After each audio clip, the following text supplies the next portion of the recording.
Hello, Internet! It's time for another Wednesday's serial. This time, Birds of Prey 3.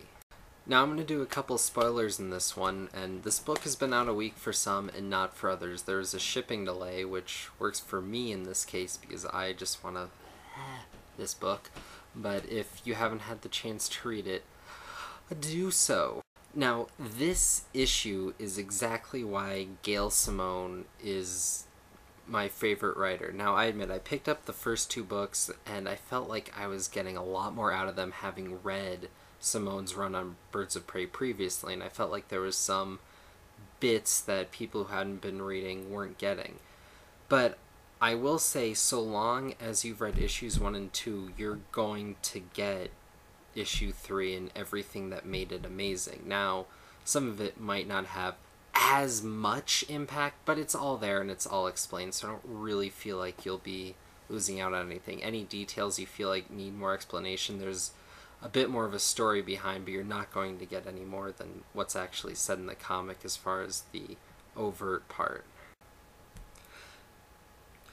Also continued in here is Black Canary's view of Hawk and how he's just this douchebag, and I just love that characterization because Hawk and Dove are two characters I can never stand. The big thing for me in this book was Simone brought Savant Coyote back. From issues prior in this run where they had been deemed killed, and also just in general as villains, which was huge for me, because I have to admit, when she twists them to heroes, I thought it was a really interesting idea to take that character and try to redeem him, just in the general idea of redeeming anyone in that sort of sense, more from a bit more of a Force perspective than the Thunderbolt sort of thing.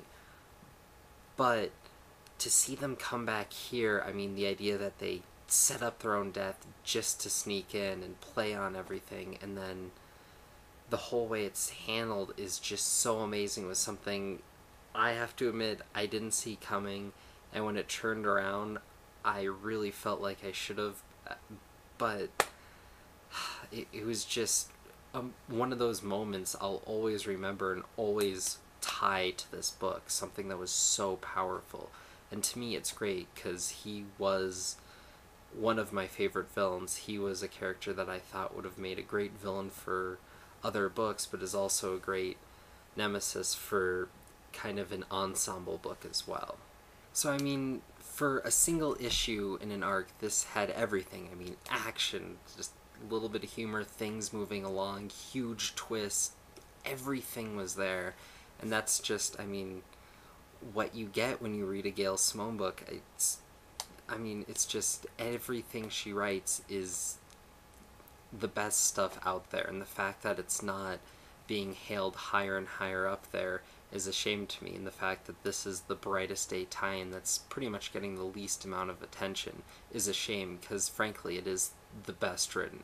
And whereas I may not be a fan of the other ones, and I understand that, I think from purely a crafting standpoint, you could prove that this is a better tied together book. Also, the art isn't completely flawless, but it certainly is better than most of the books on the shelves. If you're not picking this book up, you're doing yourself a disservice. I mean, it is part of the greater DCU, but frankly, you only need to be reading Birds of Prey to get what's going on in the book.